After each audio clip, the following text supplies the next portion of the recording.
It was supposed to be a family trip. That's all they said. Just pack a bag for 3 days, bring the baby, don't make this difficult. I was standing at the curb of the airport terminal holding my newborn son in one arm and a cheap duffel bag in the other. My mom had texted me at 5 a.m. sharp, "Terminal C, be ready." So I was. Tired, but ready. The last thing I expected was for them to pull up in a rental SUV with smiles on their faces and 3 massive suitcases, but only 2 tickets in hand. Please subscribe to our channel and tell us in comments from where are you watching this video. Liam, my younger brother, stepped out in designer shades, dragging a $700 suitcase like it was made of gold. Dad opened the back, tossed his bag in, and said, "You can leave that junk. It's not coming with us." He was pointing at my duffel bag. I blinked. Wait, I thought I was coming? Mom finally looked up from fixing her lipstick. You? We said we were taking family. I glanced down at my baby, still swaddled tight against my chest, barely 2 weeks old, then looked up again. I am family. She gave a flat, empty laugh. You were, until you decided to ruin your life with that thing. That thing. My son. Liam snorted from behind me. Can we go now? I don't want to miss the gate because the leech brought her consequences. Leech? I whispered. Dad turned and got in my face. You heard your brother. You suck the life out of everything. We gave you 18 years. Time's up. I could feel the weight of the baby shift in my arms. His breath was soft against my chest. He had no idea what was happening. I couldn't decide if I was lucky or not for that. Where am I supposed to go? Dad reached into his pocket, pulled out a crumpled $5 bill, and tossed it at my feet. Bus station's over there, or fly with the birds if you want, loser. He spat the word like it physically hurt him to say it. They walked off, just like that, wheeling their shiny new luggage into the terminal, chatting, laughing. Mom hooked her arm around Liam's. Dad didn't even look back. And me? I stood there with my baby, on a cracked curb, holding a bag they said wasn't good enough to come along. No car, no keys, no money, no plan. Just $13 in my pocket, change I had from buying diapers the night before. I tried calling them. Phones went to voicemail. I tried sitting, but a security guard told me I couldn't loiter with a child outside the terminal. I asked to borrow a phone charger from someone inside. A woman hesitated, looked me up and down, then walked away. I must have looked like a mess. I was a mess. But I kept walking.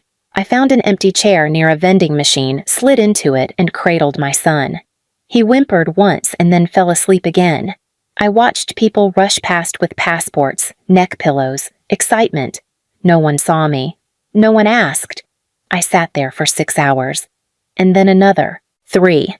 Until it got dark. Until my arms were so numb I couldn't feel my fingers. A janitor finally tapped my shoulder. Miss, you can't sleep here.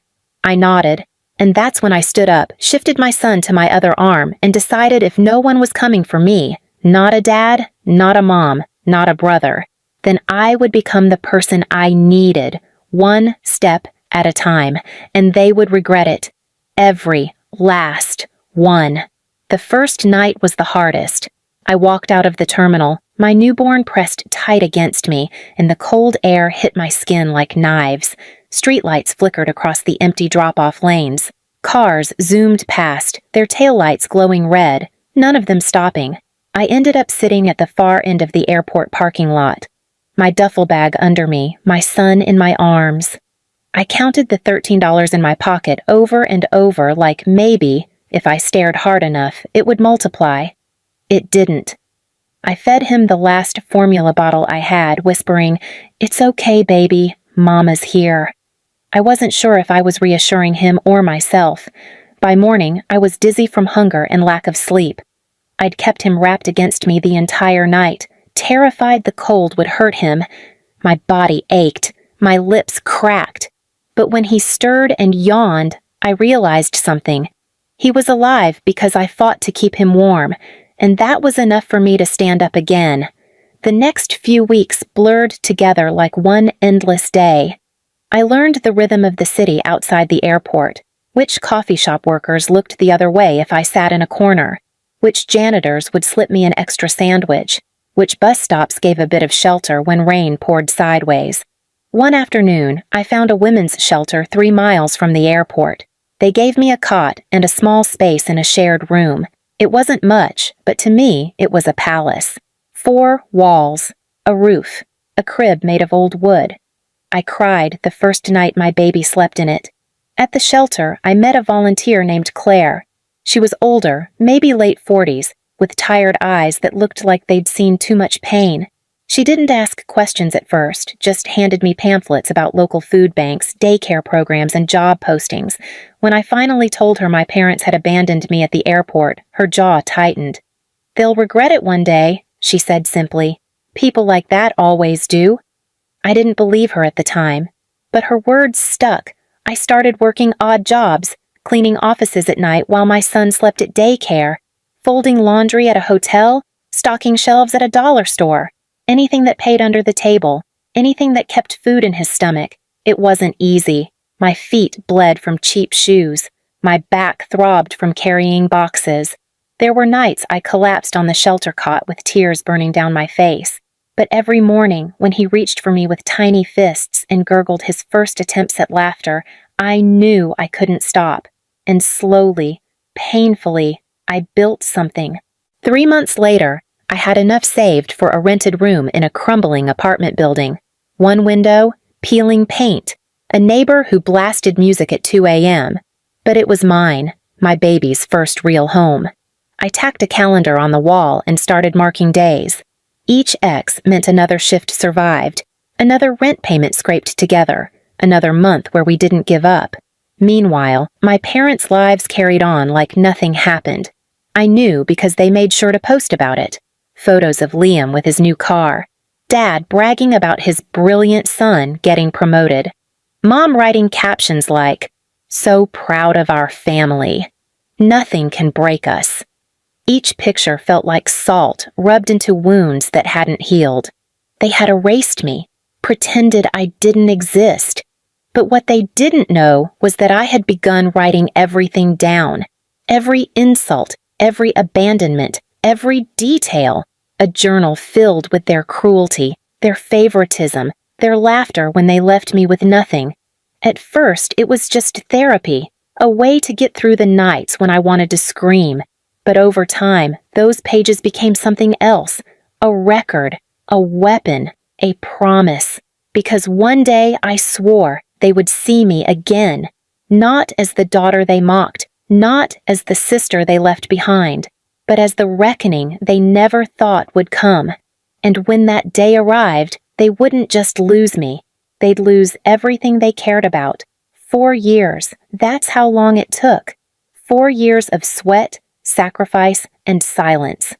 I never reached out, never called, never answered their once-a-year holiday texts that read like empty PR statements.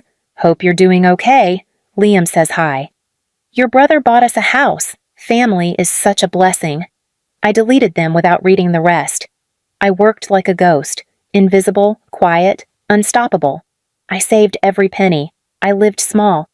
My son grew healthy, curious, beautiful, and smarter than anyone expected. He'd ask, "Mom, why don't we see Grandma and Grandpa?" And I'd smile. Because they never saw us. By the 5th year, I wasn't working minimum wage jobs anymore. I had built a name, not mine, but a company. A small logistics and inventory business I started out of the back of a grocery store supply closet. Word spread. I became a quiet force in the background of big stores, the woman they called when others failed. Eventually, I bought the building that used to be the shelter I lived in, not out of revenge, out of purpose. I turned it into a halfway house for single mothers, gave them warm beds, a future, no cameras, no glory, just dignity. But the revenge, that part came when I least expected it. I got a call from a number I hadn't saved. I almost declined it, but something made me answer. "Hello?" Silence. Then, "Is this Harper?" I recognized the voice immediately. My mother. "We need help," she said, voice trembling. We wouldn't be calling if it wasn't serious. I didn't say a word. We lost the house. Your father made a few bad investments. Liam's in some trouble. Business fraud or something. We don't know the details. We're living in a friend's basement. Still, I said nothing. She kept going. We were hoping maybe you could help. We heard you've been doing well. Even your brother said he saw your company name on a delivery truck downtown. That's when the tears started. Not mine. Hers. Then Dad came on the line. We made mistakes. We know that. But we're still family. I let that sit. Then I spoke, slow and cold. Family. That word means something to me now. It means love, safety, sacrifice. Everything you never gave. Harper, you left me at an airport with a newborn and $13. We didn't know it'd be that hard. You knew. Silence. You cheered while you boarded a plane with my brother and told me to fly with the birds.